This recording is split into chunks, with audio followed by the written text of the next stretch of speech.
লোকসভা ভোটের গণনার পর রাতের অন্ধকারে রাজনৈতিক দলের অফিস ভাঙচুরের পর প্রয়াত কবির আবক্ষ মূর্তি ভাঙচুর করায় শহর জুড়ে তীব্র আতঙ্ক বিরাজ করছে। ঘটনা কৈলাসহর পুর পরিষদের ৬ নং ওয়ার্ডের কাজিরগাঁও এলাকায়। এই ঘটনায় কবি সাহিত্যিক সহ শুভ বুদ্ধি সম্পন্ন মানুষদের মধ্যে তীব্র ক্ষোভ বিরাজ করছে। উল্লেখ্য, ত্রিপুরা সহ উত্তর পূর্বাঞ্চলের মধ্যে নামকরা কবি ছিলেন হিমাদ্রি নন্দন দেব।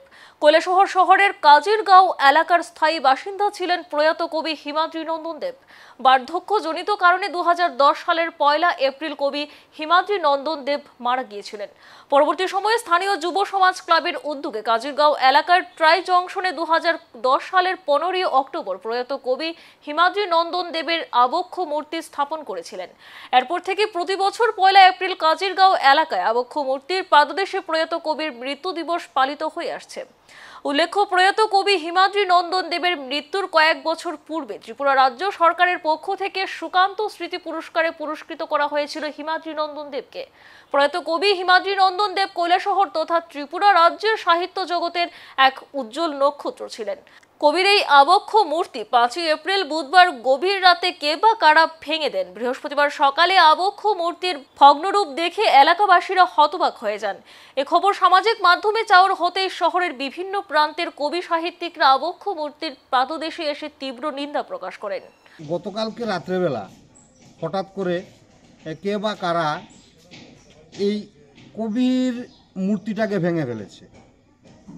কবির মূর্তিটাকে ভাঙার কোনো কারণ তো আমরা এখন পর্যন্ত আমরা খুঁজে পাইনি। এখন কাকে আমরা বলবো, কাকে দোষ দেব? কবি সাহিত্যিকের উপর কিভাবে যে আক্রমণ হয় এটা আমার বোধগম্য হয়নি। এখানে সকাল থেকে অনেক মানুষ কৈলাসহরে এসে দেখে গেছেন এই মূর্তিকে, অনেকেই ধিক্কার জানিয়েছেন।